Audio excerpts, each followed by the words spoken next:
Mabuhay Pilipinas! Maligayang pagbabalik dito sa aking channel, pero kung bago ka lang, pasuyo ng like and subscribe. Salamat agad. Ngayong gabi ng Linggo, October 13, 2024, kabayan, update lamang po tayo sa ating panahon. Ngayon po ay patuloy pa rin po tayong naapektuhan ng tatlong weather system. Ito pong shoreline, easterlies at mga localized thunderstorm. So umpisahan na po muna natin dito po sa shoreline. Ito po yung pagtatagpo ng mainit at malamig na hangin. Kaya ang direktang naapektuhan po nito ngayon ay ang lugar po ng Batanes. Kaya asahan natin na ngayong gabi sila po ay makakaranas ng maulap na kalangitan na may mga kalat-kalat na pag-ulan, kulog at kidlat.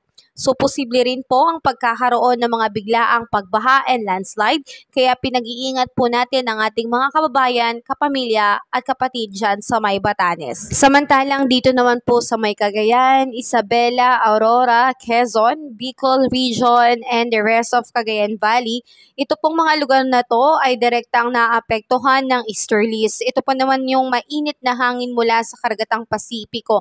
Kaya pagdating sa umaga, tanghali, mainit ang panahon, pero pagdating sa hapon at gabi, posible na po ang pagbuhos ng ulan.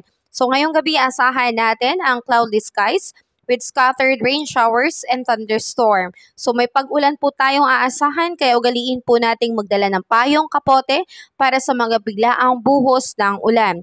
May posibilidad din po ng pagkakaroon ng mga biglaang pagbaha and landslide, kaya pinag-iingat pa rin po ang lahat. At dito naman po sa may Metro Manila and the rest of our country, asahan ng pagkakaroon naman po ng partly cloudy to cloudy skies with isolated rain showers and thunderstorm. Ito naman po ay epekto ng mga localized thunderstorm, kaya bigla lang pong bubuhos ang ulan kahit wala po tayong minomonitor na bagyo ngayon.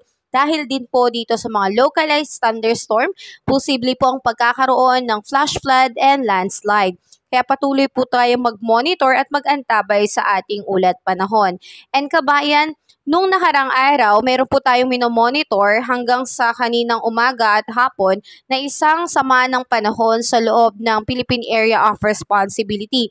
So minamatyagan natin ito kung ito ba ay malulusaw o madedevelop. Pero good news kabayan, dahil ito pong sama ng panahon na ito na nasa loob ng PAR ay tuluyan na pong nalusaw. Kanina-kanina lamang po. So wala na po tayong dapat na ipangamba kabayan dahil wala na po ang posibleng banta ng panibagong bagyo sa ating bansa. Pero ulitin ko lang kabayan, huwag kang makampante masyado dahil patuloy ka po mag-obserba sa ating panahon dahil nagbaba pa rin po ng taya ang pag-asa na bago matapos ang buwan ng Oktubre, posibleng merong 2 hanggang 3 bagyo na papasok sa ating bansa. At kung may papasok man, ito po ay tatawagin nating Bagyong Christine, Bagyong Leon, at Bagyong Marce.